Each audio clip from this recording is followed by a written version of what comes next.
Hello, good morning. Welcome into another episode of Good Morning Nasdaq right here on the Clover Trading YouTube channel. It is the beautiful 23rd day of January, year of our Lord 2025. Hope you guys are having a great week. It is Thursday. We did some free Wednesday stuff yesterday for you guys on YouTube. Did some live trading first thing in the morning. Did some Wine Wednesday, 7 p.m. Eastern. Had a good time there as well. Yeah, and if you joined us and you were there and you're not subscribed, please consider doing so because we do have a great time over here in the live chat, in the Zoomosphere where we are talking. We have a great time. We like to think we help you guys out with a little bit of education, a little bit of entertainment as well. We post long-form content every single week, and we're live every day the market is open. So what more do you want? Please consider subscribing and hit that thumbs up button as well. I'd like to get that number up towards 50.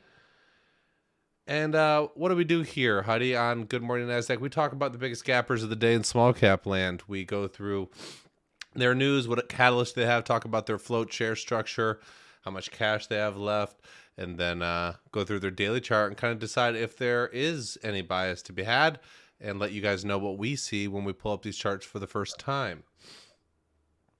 Alrighty. Good morning. Welcome in. Good morning. How are you? I'm fine. I'm happy. It's still cold-ish. It snowed last night, kind of warmed up and then just snowed on us. And how's the chat doing? Chat's all right. We got Wayne in here, P Daddy Slim, 123 Drummer Max. And yeah, get in the chat, get in the live chat. Let us know where you're tuning in from, how you're doing. If you have any questions, we like to get to those towards the end of the show. If it's a slower day like it's looking like right now, we tend to get to those questions quicker. So if you don't have any questions in there and we get to that section, we close it down, walk away, and head on over to Clover. All you 4-leaf Clovers out there, you do have a webinar today with Huddie. So I'm sure you guys will enjoy that. Huddie's first webinar since being back in the States of America. And you can tell because there's sun shining. And generally, right now, it would be nighttime for him. Kind of it's taking some time to get used to. Is it jet lag? No, just being at the market open during the morning. Yeah, crazy concept. Crazy concept there. So yeah, it's been a pretty slow week, to be honest. We haven't had a lot of gappers, as kind of showing today. There's not many gappers that are of considerable percentages. We did have a good runner yesterday, PLBX. It did actually get going and Blue got box? into the sixes. Black box. Black box? But it's in my opinion still a tough market environment for small cap. I just don't see a lot of structure out there except for one or two stocks here and there, and even then I don't think there's really the catalyst or momentum to really want to be playing much. So a lot of right now is like a good reminder for myself is cash is a position, and I'm not afraid to sit on my hands and not touch a button if my strategy isn't there, and it's very predictably not there right now. A couple things will show up per week. I think I don't think it's like 0 trades in 5 days. But even if I do have a trade that's in that 5 days, like they haven't amounted to much either. So still here, still grinding, still keeping, doing the things that you need to do in order to keep a good pulse on the market because it can shift really quickly. Could just be taking a breather. And by next week, we're actually back and we're seeing big multi-day runs, or it's more of this. And just being able to identify, what is a good setup and what is a good pattern for yourself and what is good volume and what is good structure, and then being able to place your bets when those come around and not just like going out and finding random things to trade because you're bored and because you're sitting here and there's nothing better to do than to gamble. Like you really gotta hold that discipline true in these moments. For sure. The market will pick back up. And we talked about this yesterday in the webinar, but nothing wrong with getting some extra study time, studying the webinars, the video lessons that we have to offer. We have 300 plus hours of those, so no shortage of information. And right now you're being given the ability and the time, if you're a full-time trader who sits there all day, to study, to get ahead, to focus on some of the tendencies that you had during the market that was sped up when we had more opportunities. How did you perform with quantum? How did you perform with Fannie Mae? And come up with some solutions, figure out ways that you could have maximized better so that you're prepared when the market does pick back up again, which it will inevitably, like it always does. Okay. We got Over 90 of you in here, 29 likes, good start. We'll tune in and check that out in 5-10 minutes. See where you guys are at on that like button. Make sure you hit it. And we're going to start with our biggest gapper of the day, which is DGNX. Diginex kind of sounds like either a Pokemon or like a Beyblade, but it's cool nonetheless. Kind of, I said we got one big gapper today, and Huddy says, no, we don't. He says it's an IPO. And I said, well, the people are going to pull it up, and they're going to want to know what that means. So, Huddy, we got an IPO yesterday, I believe. They had 1 day of trading action. Then this morning, gapping up quite a bit, up 88% right now, 7.91 million float. There's not going to be any news. They don't have any cash. Is this just easy as 1, 2, 3, A, B, C? Take it off your watch list? For me, it's that easy. That might not be true for everyone. I mean, an IPO is your type of thing. That's like, again, your just type of thing. I don't traditionally trade IPOs. I'm not going to short them as a gapping crap. I'm going to buy them. It's just not part of my skill set or playbook, so to speak. So for me, it's just identifying it's an IPO and then ignoring it because I don't like volume. I don't like anything about IPOs. So for me, I didn't even look into it, right? I just thought it was an IPO and I just kind of took it off my watch list entirely, and I don't care what it does. Yeah, I'll talk about it. But if there's anything unplugged with your mic or whatever, you're starting to cut in and out again. If you want to just touch wires and stuff. But yeah, I tend to agree. I don't have any data on IPOs. I haven't studied them thoroughly. It's not something that comes across our radar a whole lot on our small cap gap scan. And so for those reasons, there's trading edges are hard enough to find when you have tracked the data, when you have figured out the price ranges, the floats, the types of news, the types of markets, whatever it is, to where there is an optimal and efficient strategy. So when something is so clearly outside of what you've studied or tracked or dealt with in years past, there really is no harm in just letting stuff go and live its own life without you. As you progress through your trading career, I feel like it becomes easier to say no to things. Whereas in the beginning, you kind of don't know what you don't know. So everything kind of somehow fits into what someone said to you one time. But I think it is a skill that takes time to evolve. And, this is a pretty easy no, just in terms of it won't go on a watch list for me. It won't go on my screen ever today after this because it's just not something that I do. And that is okay. It doesn't matter that the market's slow. DGNX won't come anywhere near me because I don't know what to do with it. Is it going to go higher following an IPO? Is it going to get dumped to zero? If I was specialized in this, maybe I would have read a lot of the filings that had to do with all this. It's a Cayman company out of Hong Kong in the US. There's a bunch of red flags, but it's on day 2 of an IPO. So I'll let it live its best life without me. Nice. Cool. Is my mic back to working a little bit better? So I can hear you. Cool.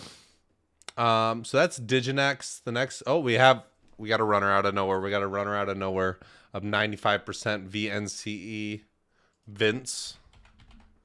We got a runner out of nowhere. We got a runner. Yes, we do. I should have. Have you heard of Vince? It's a clothing company. I have not heard of it. I have a couple T-shirts from them. I don't think they last very good, but they're an expensive clothing company. And like the news is some fund of sorts, P180 took a stake in their company. So an investor came in. P180? P180. That's what the press release said. They got 8.9 months of cash left, a float of 3.37 million. Looks like they had a run. We'll talk about the data chart in a second. Recently, they got an ATM from 2021 with 2.9 million left on it. So it's been a while for that one. And they got some shelves from last year.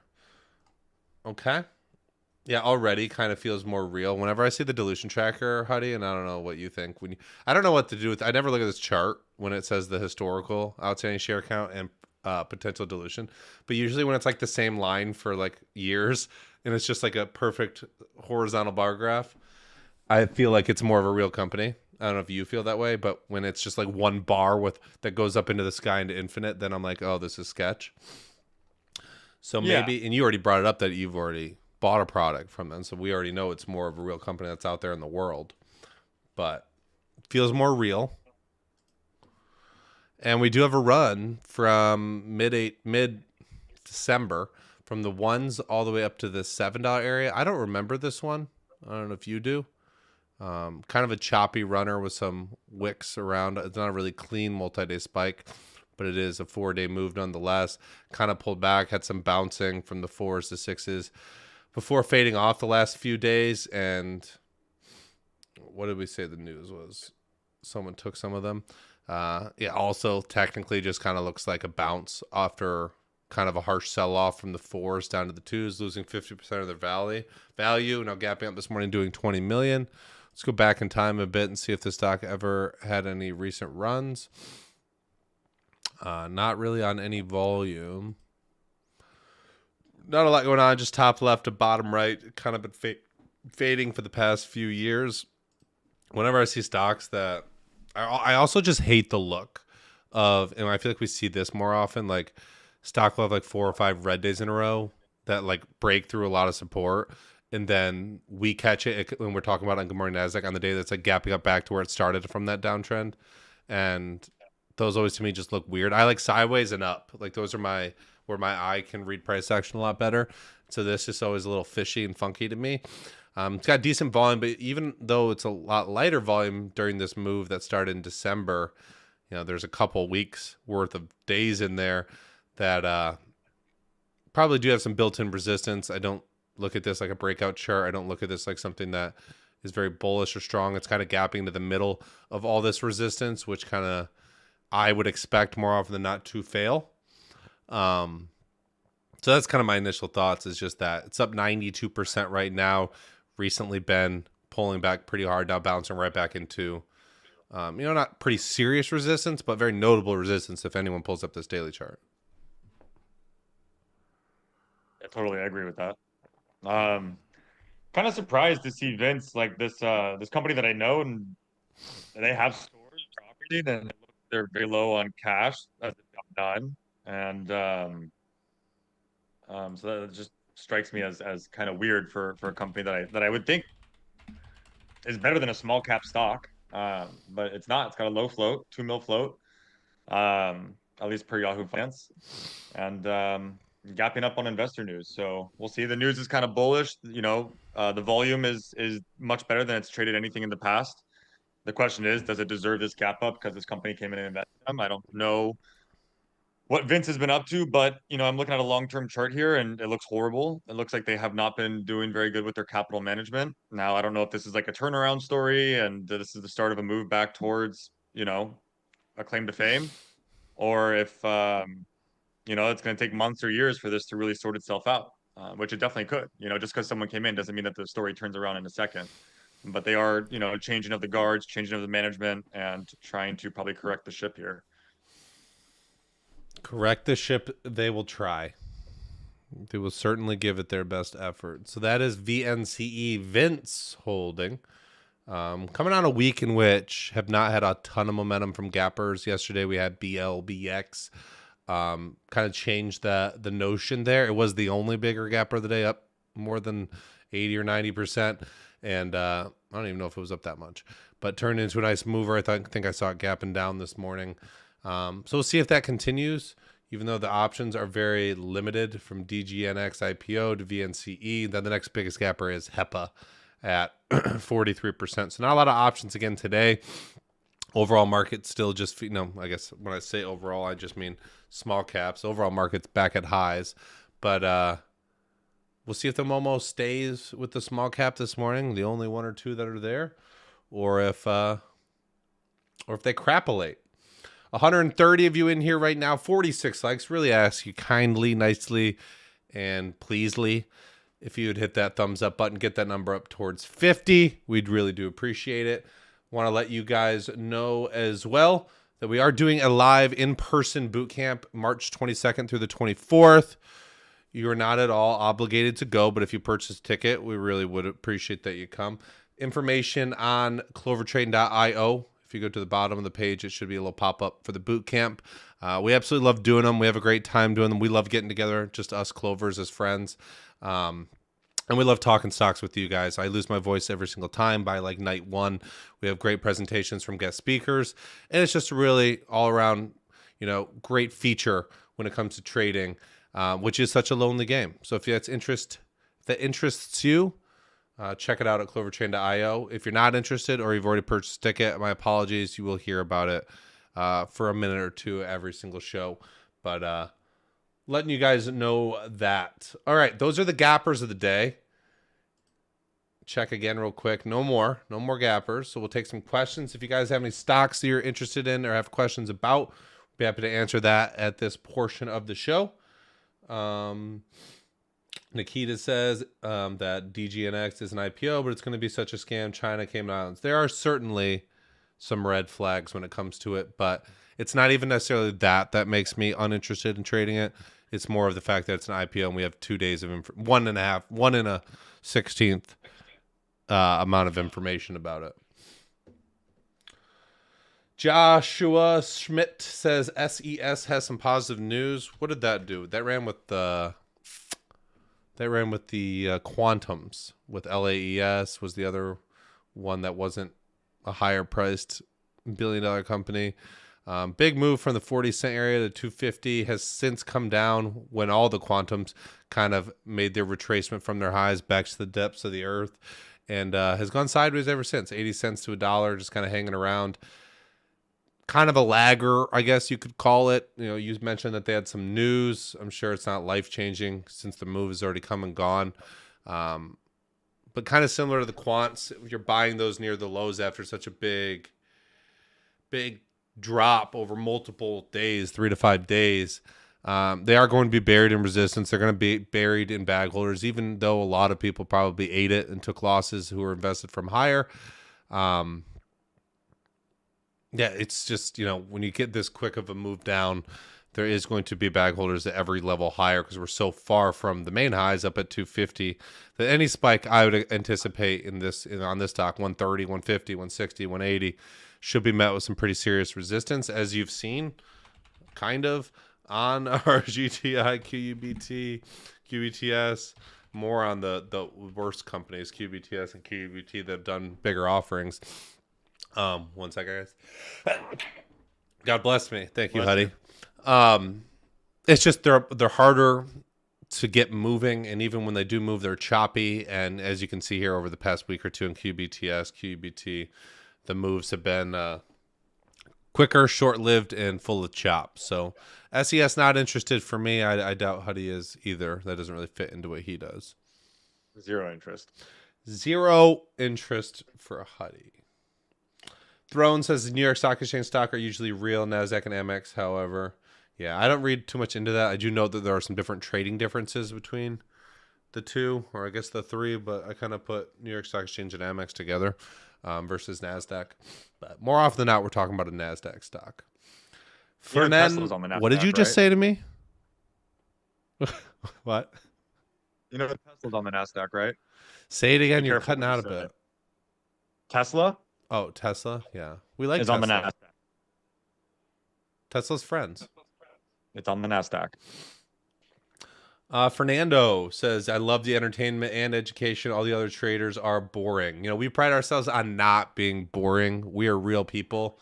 Believe it or not, if you think we're a scam, if you don't think we know how to trade, whatever, we can live with that and sleep at night. But we want you to know that we try to be entertaining by being ourselves. Right, Huddie?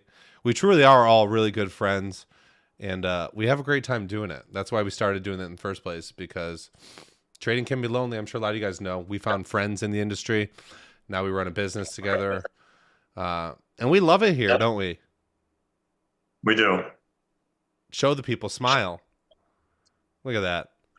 Look at that. Is Huddie looking to short VNCE, or is it an avoid as a real company? Well, I don't think it's an avoid because it's a real company. It's probably an avoid because it's not up enough.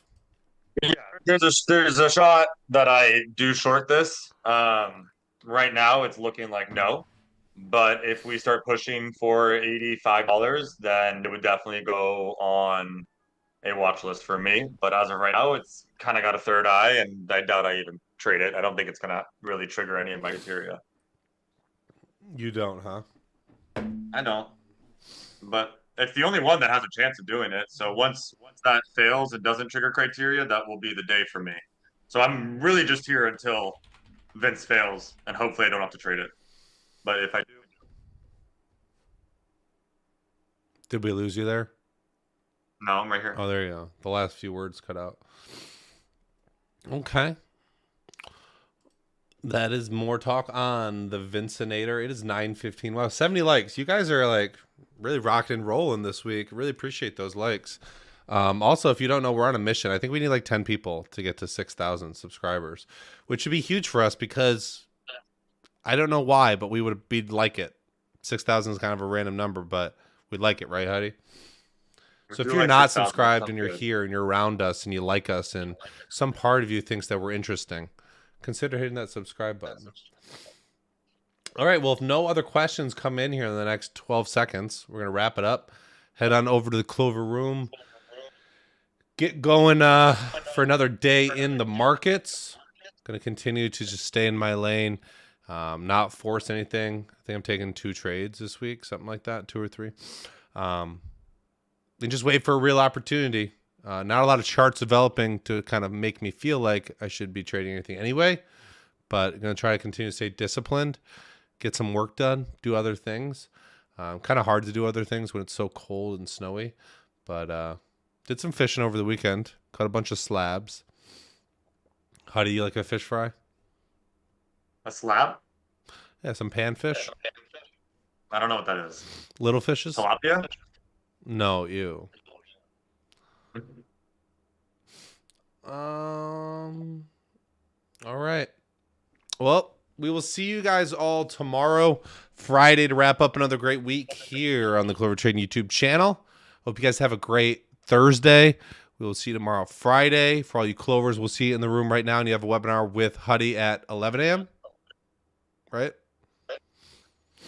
All right. So have a great day. Stay safe out there. Stay true to yourself. Follow your patterns. Follow your systems. And we can't wait to see you tomorrow. Have a wonderful day.